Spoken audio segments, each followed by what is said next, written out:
욥기 32장 1절에서 10절까지 말씀 한 절씩 교독합니다. 욥이 자신을 의인으로 여김으로 그 세 사람이 말을 그치니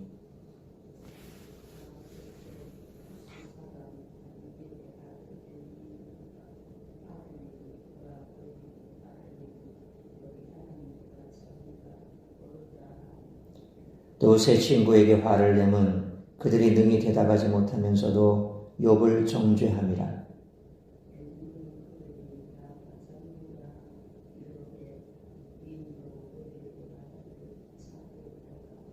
세 사람의 입에 대답이 없음을 보고 화를 내니라.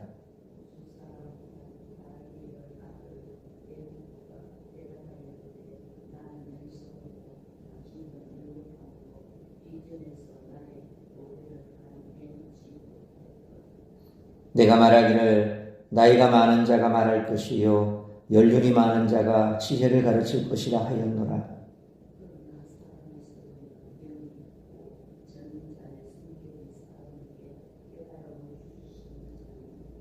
어른이라고 지혜롭거나 노인이라고 정의를 깨닫는 것이 아니니라. 그러므로 내가 말하노니 내 말을 들으라. 나도 내 의견을 말하리라. 아멘. 욥과 친구들 간의 대화가 더 이상 진전되지 않고 멈추자 엘리후가 갑자기 등장합니다. 엘리후의 등장은 당혹스럽습니다. 왜냐하면 2장에서 친구들이 등장할 때 그에 대한 언급이 없었고 42장에서 하나님이 새 친구를 책망하실 때에도 그의 이름은 보이지 않기 때문입니다. 그럼에도 엘리후가 중요한 이유는 욥과 친구들의 대화에 대한 첫 번째 해석자이기 때문입니다. 그런 면에서 엘리후의 등장은 욥과 친구들의 대화를 이해하는 데 매우 중요합니다. 엘리후는 이제까지 욥과 친구들의 대화를 듣기만 했습니다. 자신이 그들보다 어리기에 그것이 예의라고 생각했기 때문입니다. 그러나 노인이라고 해서 반드시 지혜롭고 정의로운 것이 아님을 알았기에 자신의 의견을 말하겠다고 선언합니다. 이러한 자세는 긍정적입니다. 나이와 경험이 많은 사람들의 주장을 일방적으로 수용하는 것이 아니라 그들의 말을 비판하고 자기 주장을 펴는 엘리후의 태도에서 그의 용기가 전해집니다. 그는 욥이나 세 친구들로부터 비난을 받을 수 있음에도 하나님에 대한 열심과 열정으로 인해 자신의 주장을 펼치고자 합니다.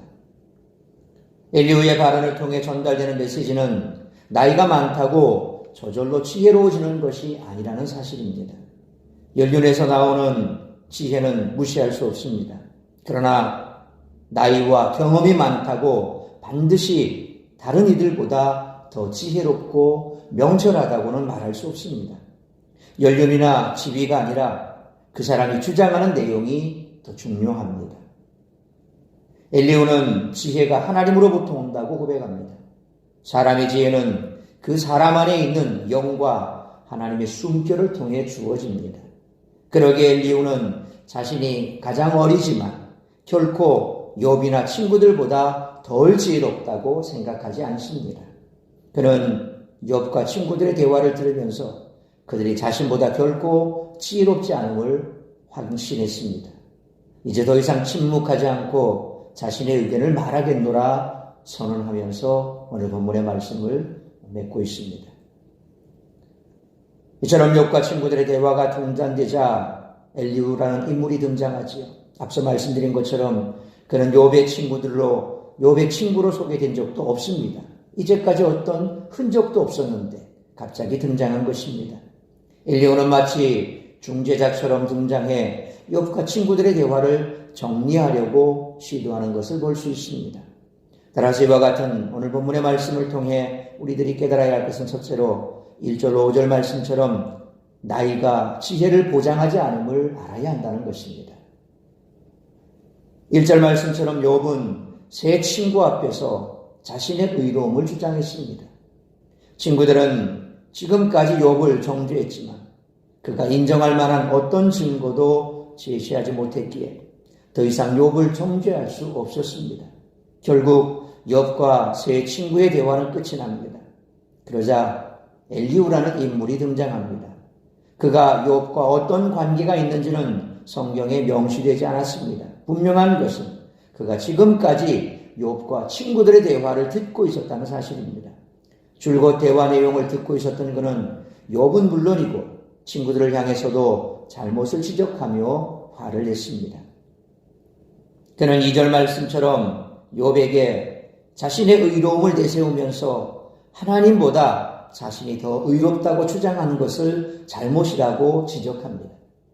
물론 욥은 한 번도 자기가 하나님보다 의롭다 한 적은 없습니다.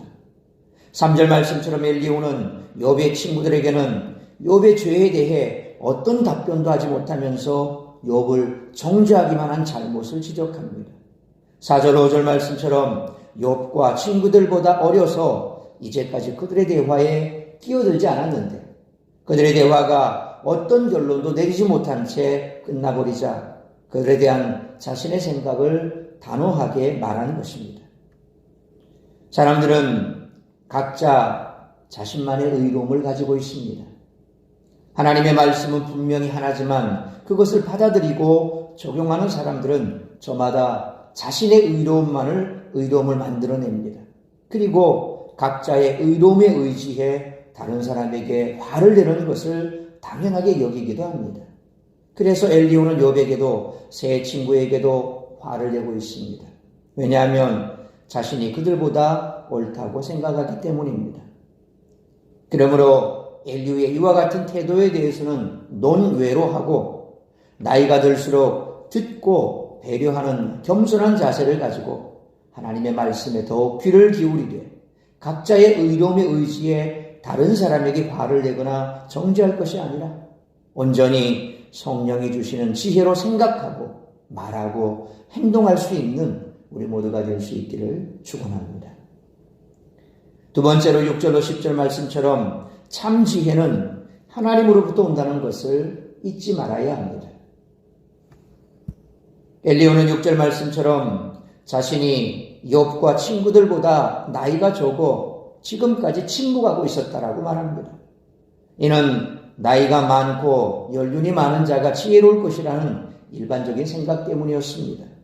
그러나 욥과 친구들의 대화를 지켜본 엘리후는 7절로 10절 말씀처럼 지혜가 세월을 통해 얻어진다기보다는 하나님이 사람의 속에 있는 영을 깨우심으로 얻어진다고 말합니다. 나이가 많다고 지혜가 많은 것이 아니라는 것입니다. 자신이 비록 나이는 적지만 그는 하나님이 자신에게 주신 지혜를 가지고 의견을 말하겠다고 선포합니다.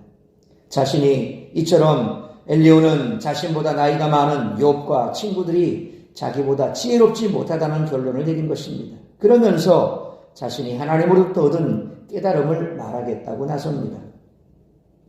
그러므로 잠언 10장 8절에 마음이 지혜로운 자는 계명을 받거니와 입이 미련한 자는 멸망하느니라 라는 말씀처럼 참된 지혜는 하나님께로부터 오는 것이기에 지혜로운 사람은 하나님의 말씀을 귀히 여길 줄 알고 그 교훈을 받아들이지만 어리석은 사람은 그러지 못해 망하게 되므로 무엇보다 자신의 생각과 세상의 지식을 내려놓고 하나님의 말씀에 귀를 기울이고 말씀대로 살아가기를 힘쓰는 우리 모두가 되시기를 축원합니다. 사랑하는 성도 여러분, 지혜가 하나님으로부터 주어진다는 것은 옳은 말입니다. 그런데 그가 말한 지혜가 무엇인지 잘 분별해야 합니다. 성경이 말하는 지혜는 구원을 얻는 지혜입니다. 하나님의 뜻을 분별하며 살아가게 하는 그런 지혜를 말합니다. 그러한 관점에서 이 지혜는 나이나 경험을 통해 얻을 수 있는 것이 아니라는 것입니다. 성경은 이 지혜의 근본이 하나님이심을 말해주고 있습니다. 이 지혜는 오직 예수 그리스도를 통해 얻을 수 있습니다. 예수 그리스도만이 참된 지혜이십니다. 고린도전서 1장 24절에 오직 부르심을 받은 자들에게는 유대인이나 헬라인이나 그리스도는 하나님의 능력이요 하나님의 지혜니라 라는 사도 바울의 고백처럼 예수님이 하나님의 지혜입니다. 그러므로 예수님을 믿지 않는 자는 절대로 지혜를 얻을 수 없으므로 구원에 이르게 하는 참된 지혜가 되시는 예수 그리스도를 믿고 따르며 증거하는 삶을 살아가는 우리 모두가 되시기를 주님의 이름으로 축원합니다. 기도하겠습니다. 거룩하신 아버지 하나님, 은혜와 사랑을 감사합니다. 오늘도 거룩한 주일, 복된 주일, 말씀으로 예배로 이 하루를 시작하게 하시니 감사합니다. 오늘도 말씀을 우리 가슴에 새기는 귀한 시간 되게 하여 주옵소서. 때로 세상 사람들이 그렇게 생각하는 것처럼, 오늘 엘리후가 지적한 것처럼 나이가 많으면 지혜롭다라고 생각합니다. 그래서 교회 안에서도 보면 나이로 모든 것을 다 해결하려고 하는 그런 사람도 없지 않아 있습니다. 참 지혜는 예수 그리스도시요 하나님으로부터 주어진다는 사실을 우리가 늘 기억해야 합니다. 연륜이요 나이가 그 사람의 지혜를 가늠하는 것이 아닙니다. 구원을 얻는 지혜는 예수 그리스도를 통해서 우리에게 주어지고, 또한 하나님의 말씀 속에서 참 구원의 지혜를 발견하고 하나님의 말씀대로 살아가고 그 말씀에 깊이 뿌리 박힌 자가 참 지혜로운 자임을 다시 한번 우리가 기억해야 할 줄로 믿습니다. 그래서 막무가내로 욥의 친구들처럼 나이가 많다고 연륜이 많다고 자신의 지혜를 자랑하고 남을 정죄하고 그렇게 해서 남을 비난하는 것은 참다운 지혜가 아니고 그것은 성도의 자세가 아니라는 것을 늘 잊지 않게 하여 주옵소서.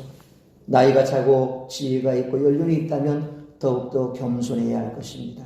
말씀 앞에 겸손해야 할 것입니다. 함부로 남을 정죄하고 비난하는 것을 멈추고 오히려 더 겸손하게 그들의 마음을 품고 위로할 줄 아는 것이 참다운 지혜요, 또한 하나님께서 우리에게 구원의 지혜를 준 자의 모습인 줄 믿습니다. 우리는 모두 다 죄인입니다. 누구를 비난하고 누구를 정죄하고 그래서 그들을 나무랄 수 있는 자격이 없는 자들입니다. 우리 또한 허물 많은 자들입니다.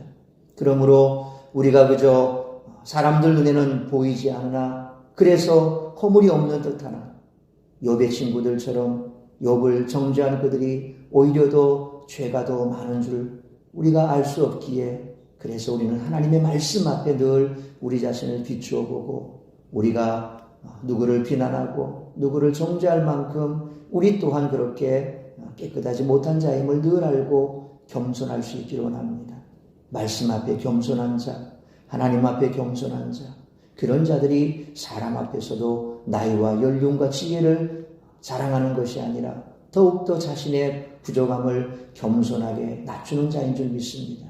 교회가 그렇게 될 수 있기를 원합니다. 교회 안의 모든 성도들이 이처럼 겸손하게 하나님 앞에, 말씀 앞에 오히려 더 낮아지고 순종하는 모습으로 그저 말씀대로 지켜 준행하며 살아가는 것을 오히려 하나님 앞에 그것이 마땅한 줄 알고 사람 앞에서는 자신을 낮추고 하나님 앞에서도 자신을 낮추고 겸손하여 오히려 더 연약하고 힘들고 어려운 자들을 붙들어주고 그들을 품어줄 수 있는 우리 모든 성도들 되게 하여 주옵소서. 오늘도 아버지 하나님, 세상 사람들 속에서 우리가 더 이처럼 하나님의 말씀대로 온전히 살아갈 때 그들이 우리를 통하여 주께로 나오는 길이 열려지게 될 줄 믿습니다. 하나님께서 우리에게 주신 바 이 구원의 지혜, 그것을 얻지 못한 자는 그처럼 세상 가운데 욥의 친구들과 같이 자신만을 높이는 자들입니다. 그런 자들 앞에 우리가 주의 말씀대로 지켜 준행할 때에 오히려 겸손한 우리를 통하여 주님 앞에 나오게 될 줄 믿사오니 오늘도 그저 세상 가운데 이처럼 구원의 지혜를 증거하고 또 세상 가운데 하나님의 살아계심을 드러내며 그러한 삶을 살아갈 수 있는 우리 모든 성도들 되게 하여 주옵시고, 오늘도 아버지 하나님, 우리 모든 성도들 세상 가운데 머물며 시험 드는 자리에 있지 않게 하여 주옵시고 주 앞에 나와 예배하며 오늘도 하나님을 기쁘게 찬양하고 예배하고 말씀 듣고 성도의 교제 가운데 주께서 주시는 새 힘과 능력을 부여잡는 복된 시간 되게 하여 주옵소서. 특별히 아픈 성도들 치료하시고 회복시켜 주시고 주님 앞에 나와 참으로 그들의 육신의 질병을 치료받고 회복시키고 구원의 기쁨 가운데 다시금 힘있게 세상 가운데 승리하는 삶을 살아갈 수 있는 힘과 능력을 잡는 그런 복된 주일이 될 수 있도록 은총 베풀어 주옵소서. 오늘도 이 새벽 예배를 시작으로 드려지는 모든 예배 가운데 우리 하나님 영광 받아 주옵시고 예비하는 자들에게는 힘과 능력으로 역사하여 주시옵소서. 이 모든 말씀 우리 주 예수 그리스도의 이름으로 기도하옵나이다. 아멘.